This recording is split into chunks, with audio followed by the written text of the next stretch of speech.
Hi, welcome to J&A Voice for Change. My name is Anthony, and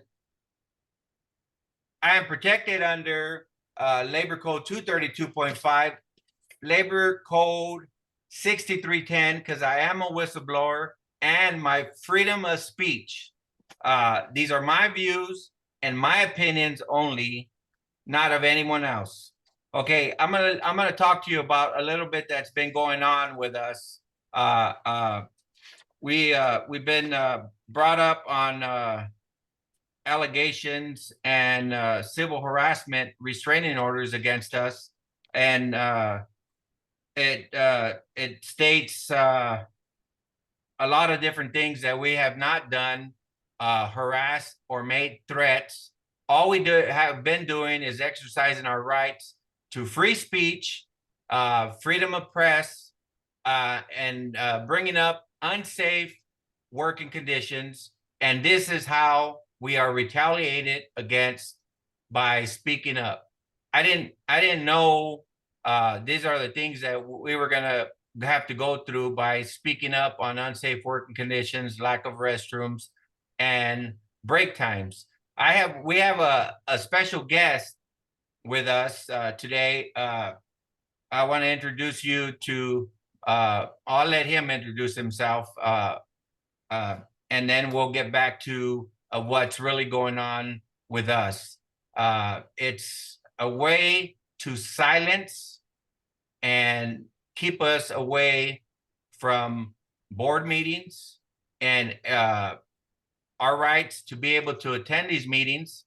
Uh, this this case has been really strange because uh, when we went in front of the judge, he did not allow us to submit any of our evidence in court, and other actions are being taken to appeal these orders because all these allegations are false. Welcome to the show, uh, Marcus. Tell us a little bit about yourself. Hey, how's it going, Anthony? Thanks for having me. Um, I mean, most people know me that watch your channel. Um, you know, basically don't really need any introduction, but I was a former supervisor for Sunline Transit Agency. Before I go any further, though, I want to say that I am exercising my First Amendment rights, my freedom of speech. And these are my opinions and my opinions only. And so what I say is my opinion. It doesn't represent any company or any particular individual. So I am too a whistleblower as well. Um, like I said, I was a former supervisor for Sunline Transit Agency. Um, I have well over 26 years in the transportation industry. I've been in management for approximately 11 years. Uh, and right now I'm retired.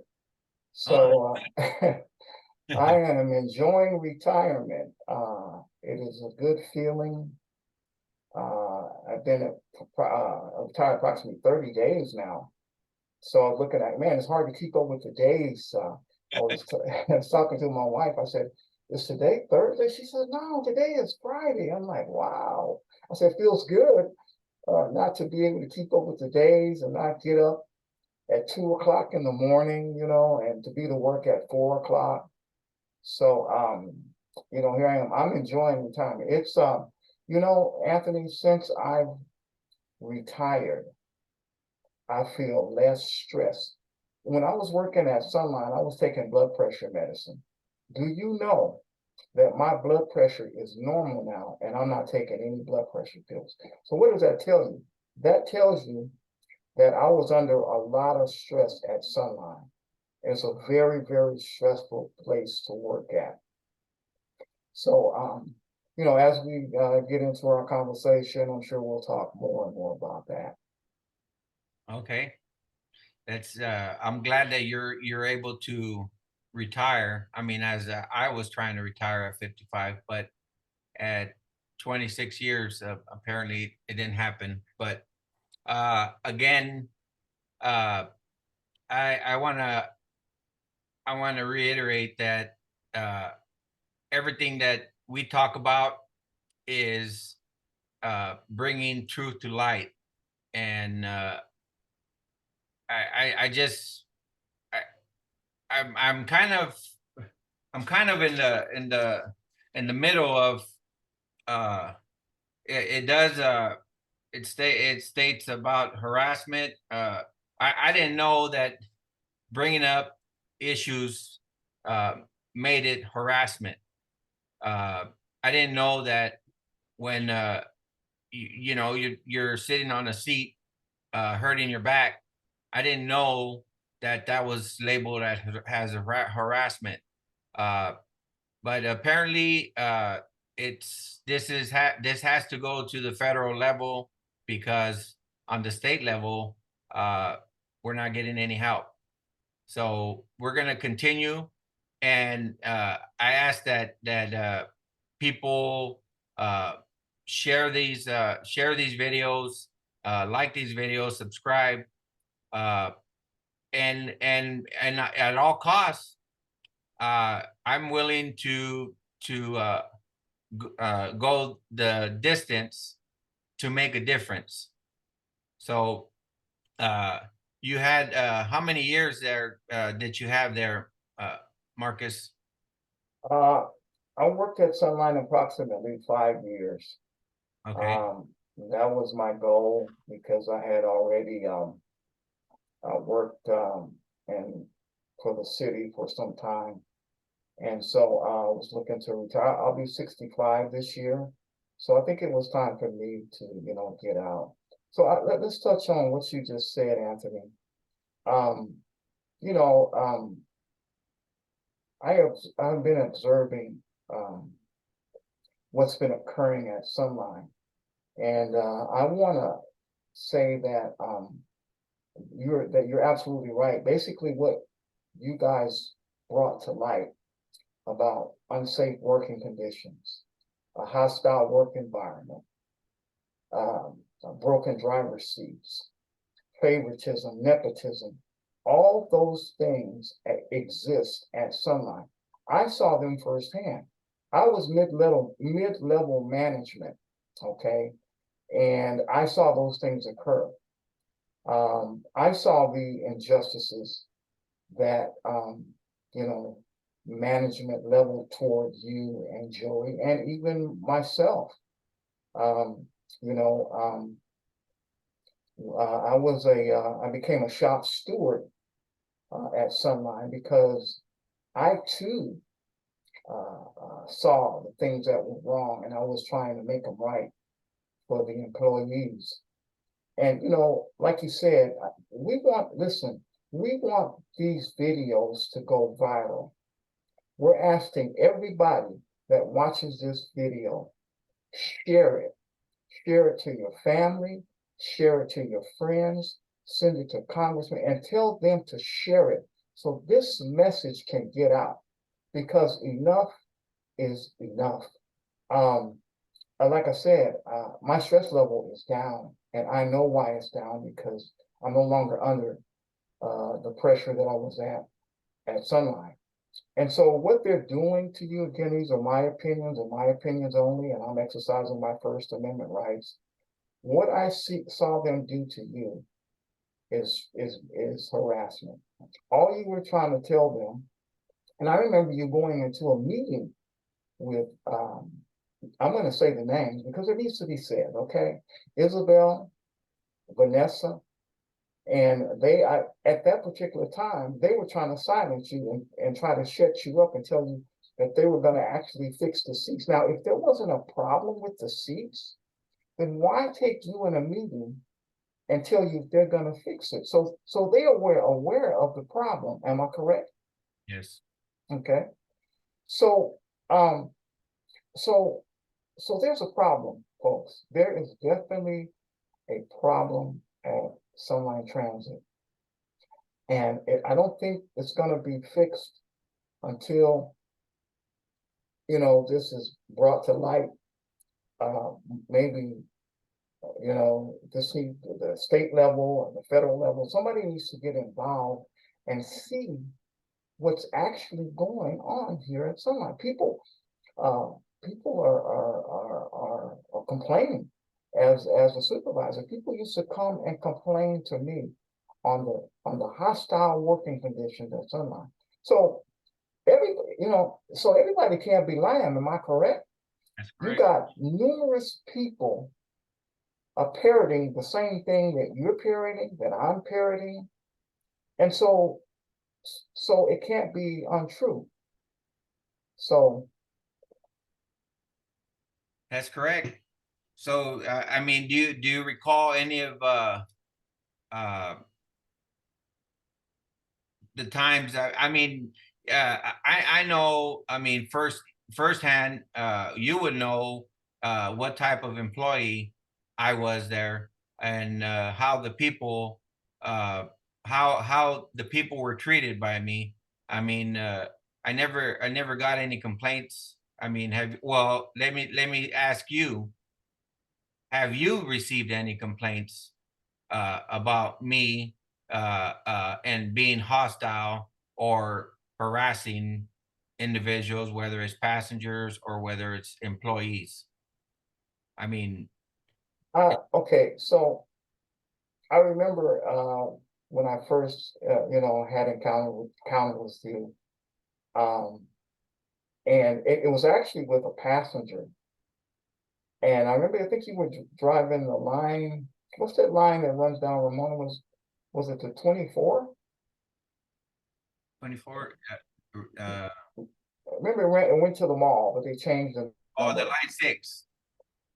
Yes. Okay. So I can remember a passenger coming up to me, and they knew I was a supervisor, and they said, this is a great driver. He's very courteous. He knows his job. He's very helpful. And I just want you to know that you need to report this to your supervisors that he is a good driver. And and so my interaction with you has always been positive. Uh, you always respected my authority. You always did what I asked you to do. I never felt threatened. I never felt that you were a hostile individual. I never felt that you were even capable. That you came across as a person that loved their job, loved what they did, and you wanted to do your job to the best of your ability. That's the impression that I got of you. And I've been doing management again for 11 years, and that was my job to evaluate employees and to see if they were fit for the job. And I can say that you were one of the best drivers. Me myself, actually being a driver as well, I recognize your skills. And so, not once have I ever encountered you being hostile or threatening in any type of manner. I appreciate that.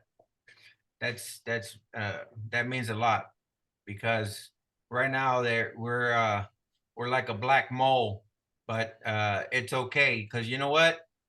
In time, if enough people share these videos, if there's an attorney that's out of the state that watches these videos, uh, like I said, we need help, because we're going against uh, it's it's a big entity, and we're it was all based, just fix the seats, fix the break times, fix restrooms. That's what it was all about. I mean, it was nothing personal towards any individual. No, it's not harassing. Uh, Nothing. I don't have anything personal against any of them. Like I said, it's all exercising the right to change, having change is not bad. It doesn't shouldn't make you a bad person to want change. You know what? That's all this was all about, is change. And you know what? I feel like uh this paperwork is uh is trying to silence us uh from letting the world know that there was a problem. You know what? And you know what? Like I said, I was going to retire in another 3 years or 4 years.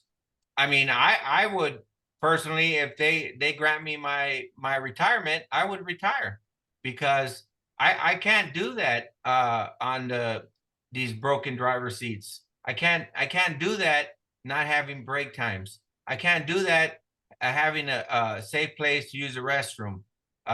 You know, my body. I mean, I'm 51 years old. I mean, I can't just hold it for an hour or whatnot. You know what? I would, like I said, I would uh be willing to um if they paid me my retirement and they compensated me for all this time. I mean, I would take the retirement and run. You know what? It's not, if they can't fix the driver seats, then it makes it very difficult for me to get in a seat that hurts my back, you know. Yeah.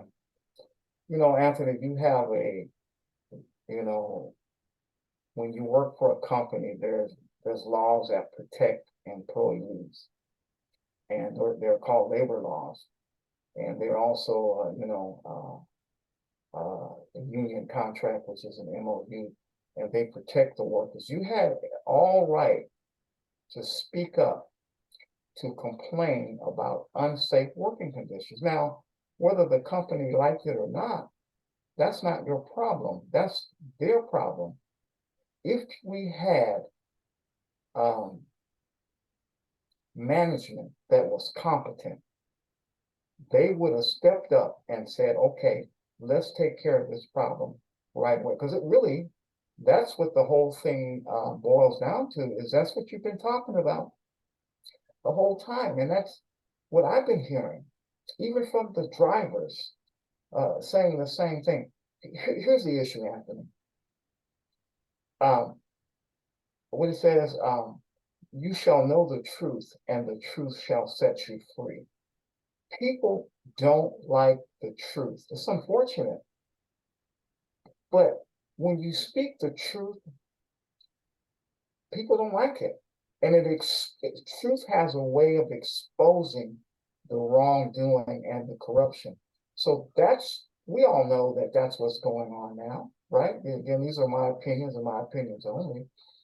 But this is the way I see it. I see that you've challenged the establishment.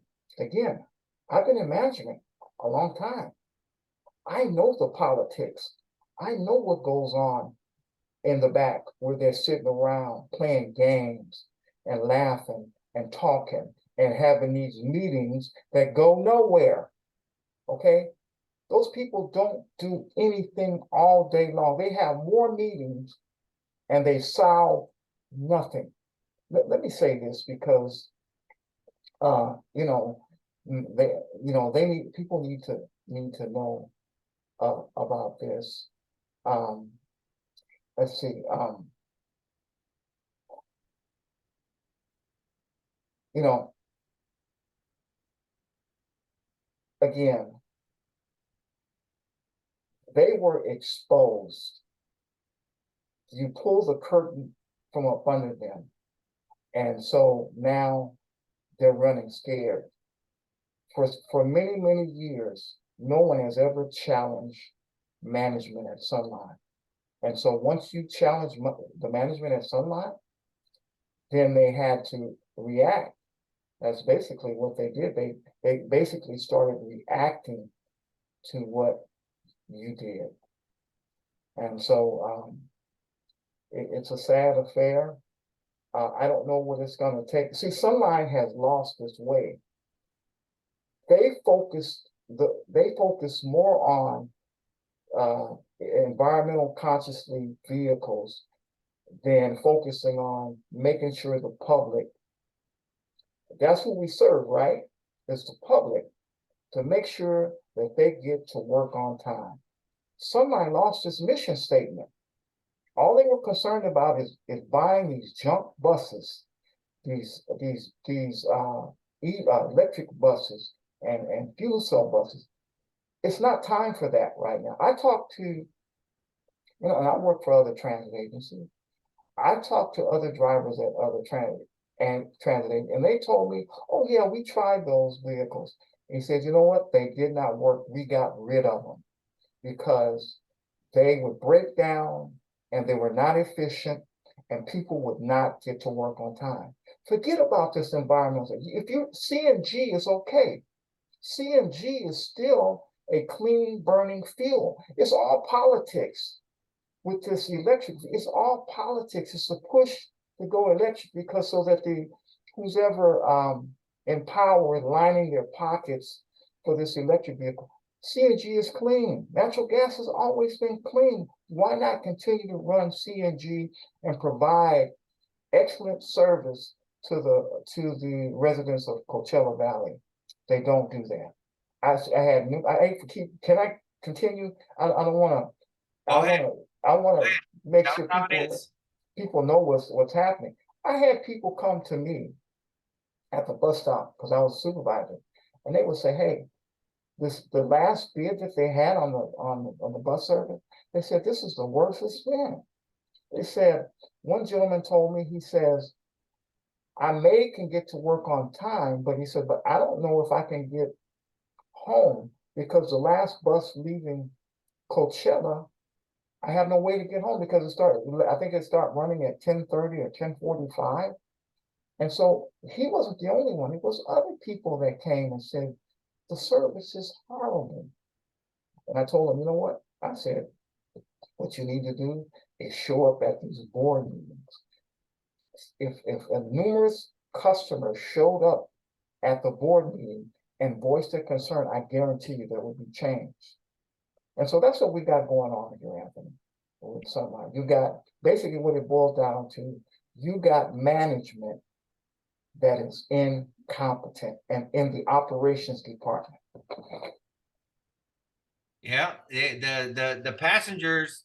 I mean, like I said, I've seen it all, and I've seen a bus here and there break down. CNG meets the standards of the 2035 agenda. And they also make money on CNG. They produce their CNG. They have the pumps for the CNG. So I talked to other individuals and big agencies, and they also have tried these vehicles on a pilot program, and they just don't work. The public back in the days, Cromwell and Oglesby, if a bus broke down, they had a ghost bus chasing and trying to get have buses in each end of the valley, especially like in the summers. They would have position, so they would show up. But when you have 2-3 buses, people having to go 2-3 hours early to make it there to work on time, people are losing their jobs. I mean, it's there's been a big issue with people getting to work on time, and that's another issue. These are all issues that are a domino effect that the people suffer.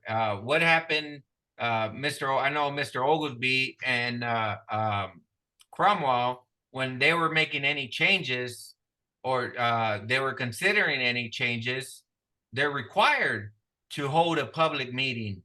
They're required to hold a public meeting and get the input of the public before they make these changes.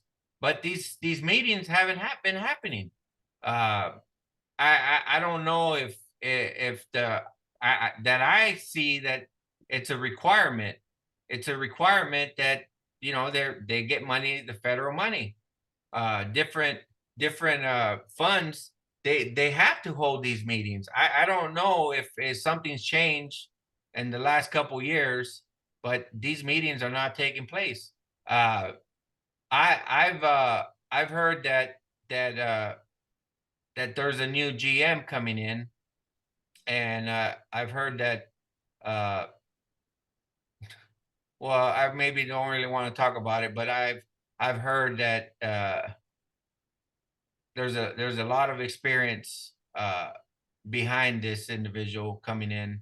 I don't know. It might just be the rumor, but like I said, these are my opinions, and this I don't really want to put it out there. Uh, from what they're saying is that it's coming soon. Hopefully, this person, whoever comes in, uh, I know a little bit, but I don't really want to put it. I don't want to put it out there. But this person that comes in with a lot of experience is going to look at the different avenues and the different laws that they know they have to abide by, holding public meetings when they're making changes, making sure the system works, making sure that each individual has the experience necessary to be in the position that they're in, and maybe the pay rate of that type of position. Maybe they get more money, or maybe they get less money. But hopefully, like I said, the good Lord brings in a person that helps change the transit system, helps change it for the better for the Coachella Valley residents, um, and that way that it's all trickle effect. They got service running good. They got buses on the road. They got people to get in work on time. They don't have any issues with drivers running late. They come in there and just adjust the system where it actually works. Um, that's my opinion. Um, but we'll see where it goes from there. Yeah, you're absolutely right. The system is broken, and it will continue to be broke until, first of all, you need to remove all of those people that are running operations. Why do you need a chief, a deputy chief, superintendent, senior supervisor, lead controller? You don't need all those people. Okay, again, remember, I work for transit agency.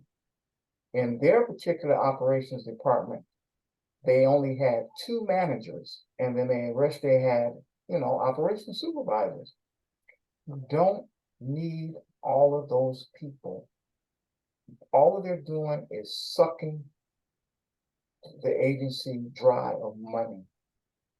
Their money could be used to hire, um, you know, qualified staff, a qualified workforce. If you paid people more money, you would get quality people.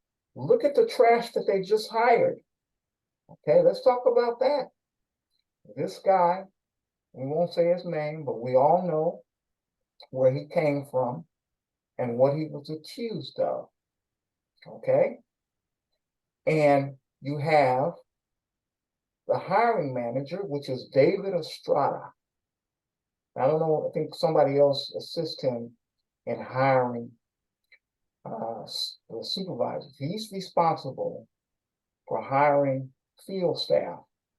David Estrada, he hired someone that was picked up in a sex trafficking ring.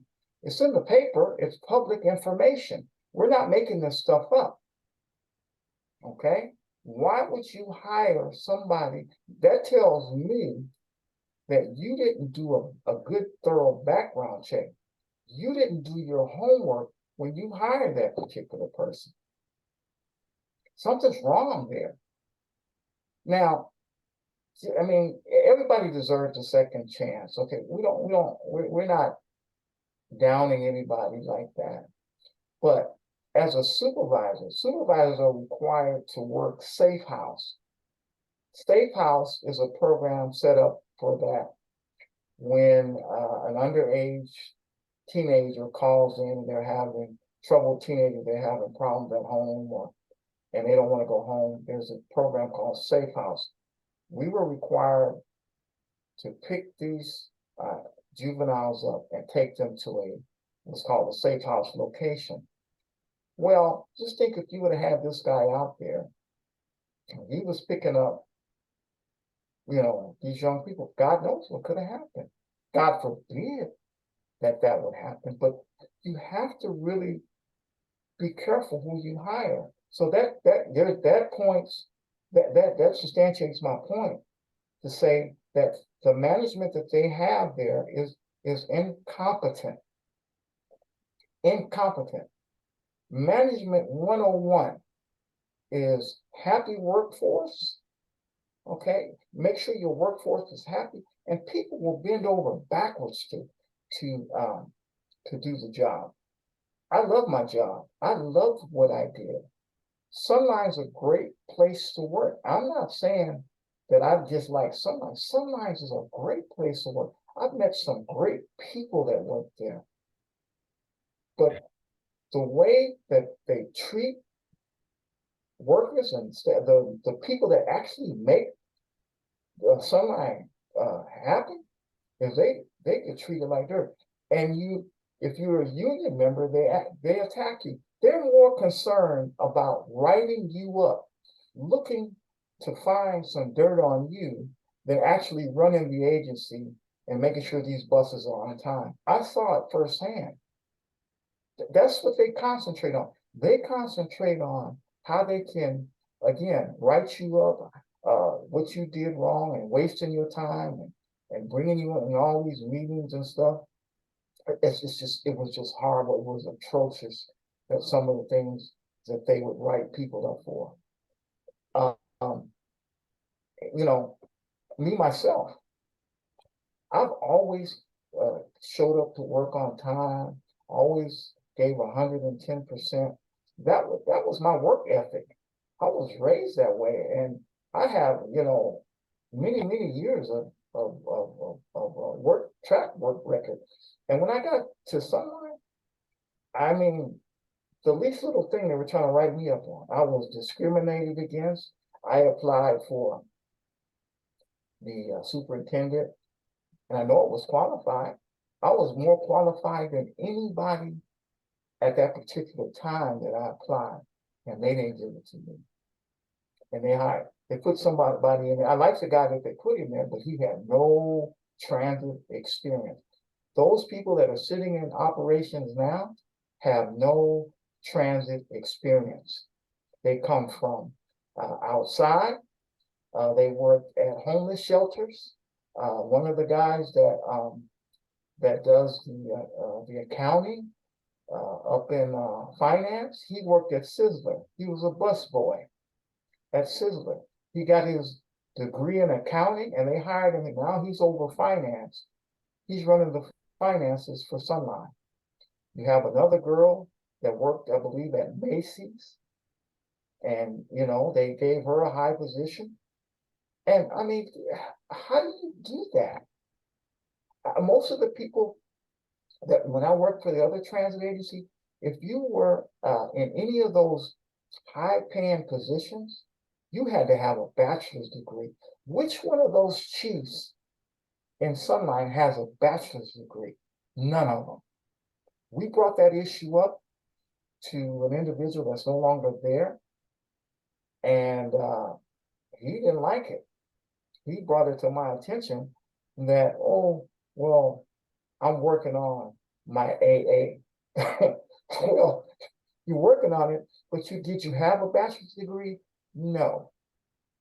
So there you have it. Yeah, that's amazing. And I also want to say that Sunline has been great to me and provided for my family, and also I've come across a lot of great people, became friends with a lot of individuals, and uh, worked a lot of years, and most of them are all gone.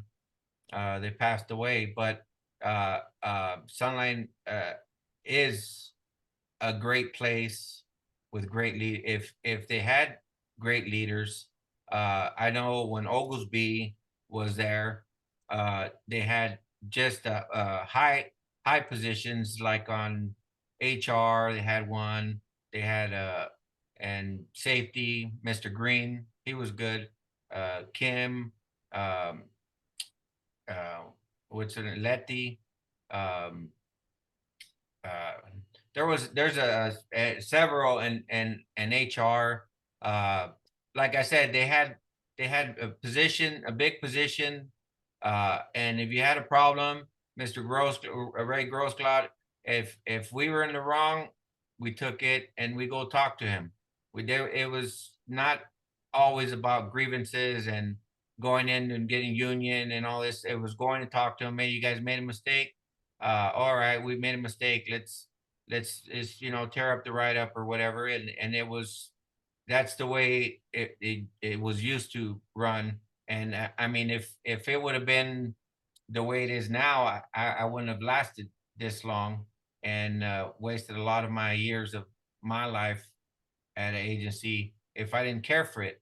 I did, like I said, Sunline is a great place to work for if you have great leaders. If you have leaders that listen, you know what? Tom, like I said, Tommy Green, as far as safety, you brought up a safety issue. He was on it.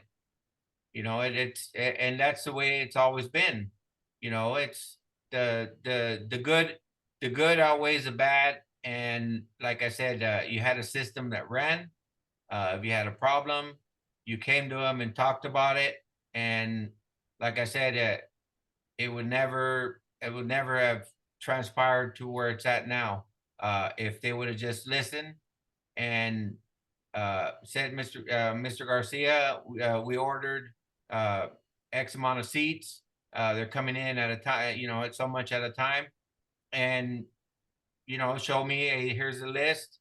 And we plan to order this and that, and you know what? It would have been done and over with. You know what? That's all what it's about. I mean, if it's hurting your back.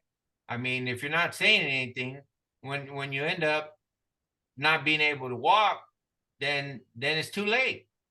That's what it's all been about. Like I said, I know eventually change change is coming, and we're gonna continue on this journey, uh, because it's all for me. It's all a learning process, and what don't break you makes you stronger, and what you don't know, you will know. As far as the laws and stuff, uh, appeals. Uh, I know that we have this summary's got to be submitted for these labor charges. Uh, well, we'll see what the labor judge does, but it's for me, it's just kind of strange that uh, an individual will say that you're a nice person, you got great ideas in front of the judge, but yet you get slapped with these allegations.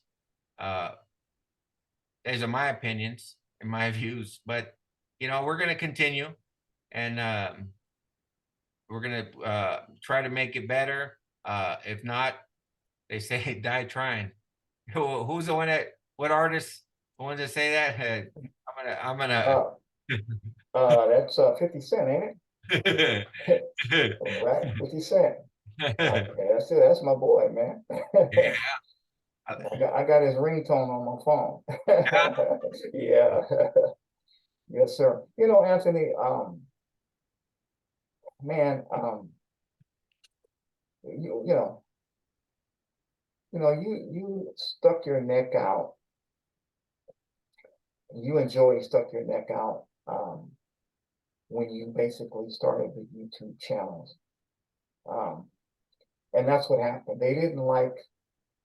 This is what it really all boils down to.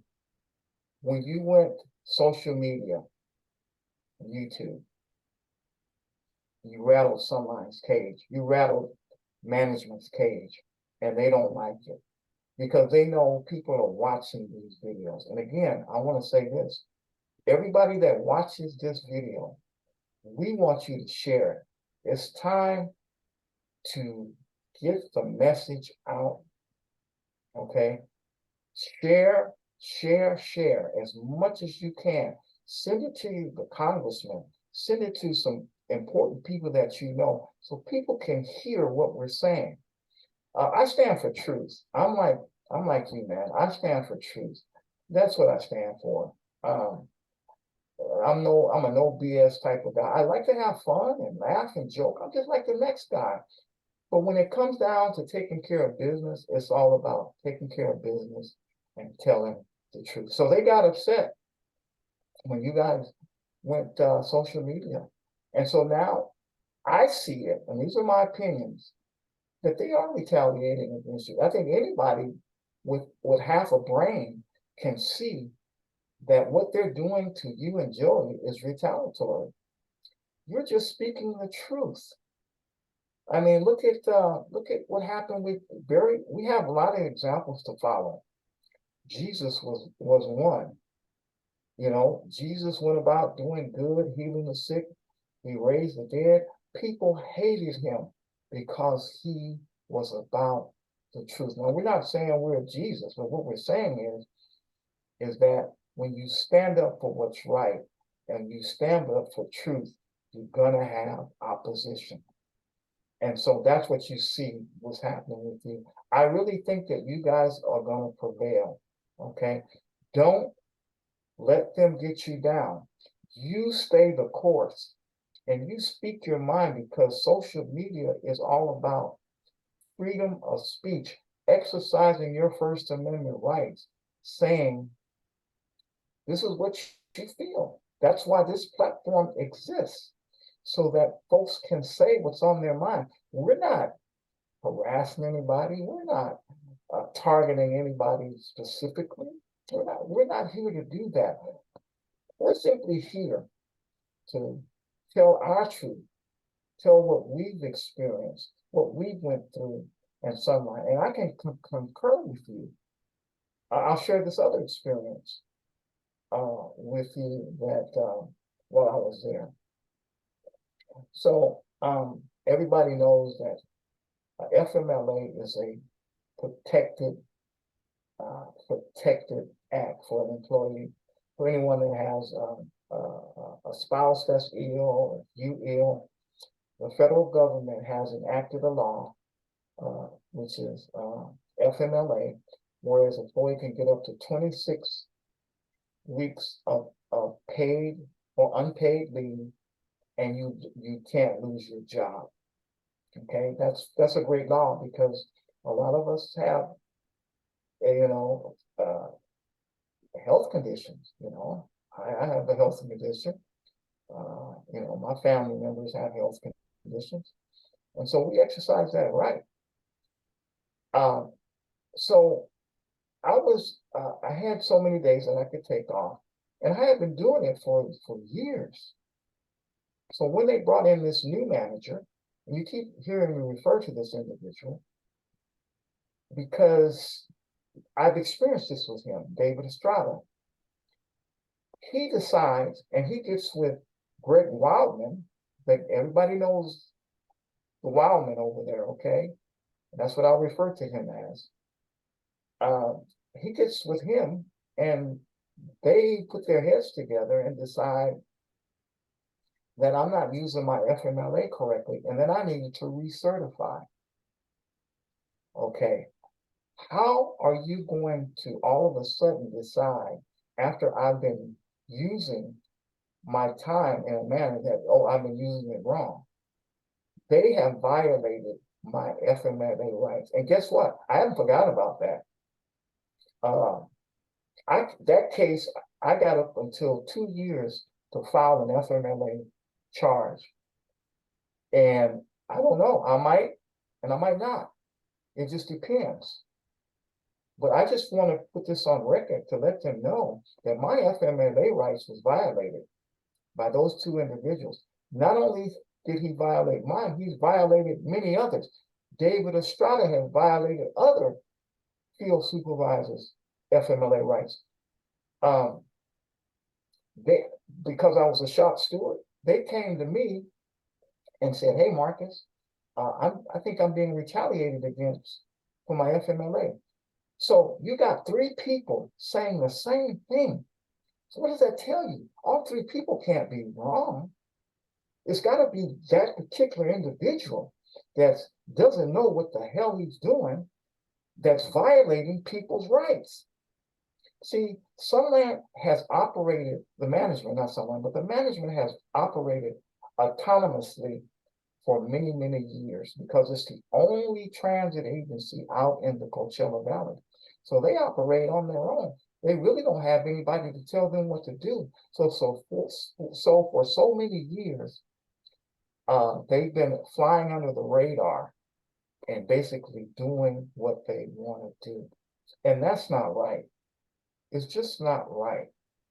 You know, get back to the business of serving the public, making sure people have reliable transportation to get back and forth to work on time. Make sure you treat your employees fairly and you don't violate any of their rights. Okay, I mean, I have other stories I can tell, man. You know, but this is what's going on, and it seems like it's business as usual. Okay, it hasn't stopped. It's still going on, and nobody's doing anything about it because they're under the protection of, I believe, the board. Okay, because the board is supposed to be the purveyors or the managers that oversee the operations of Sunline. So we're going to put the responsibility on the board now because we know the person that was the ringleader is gone, and so but it's still going on, right? Am I right about it? Still going on. So again, they're retaliating against you. They retaliated against me. They didn't like me. It was made known that they didn't like me. Let me say this. I retired.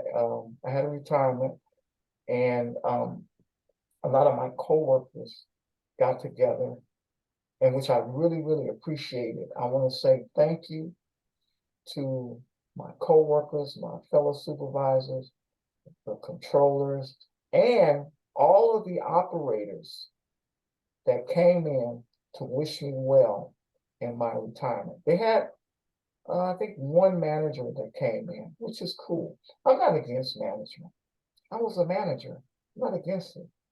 But do you know that not one chief from Sunline showed up to my retirement?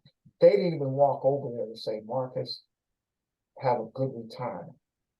None of them showed up. Not a one. Okay. You had your chief that was there. You had your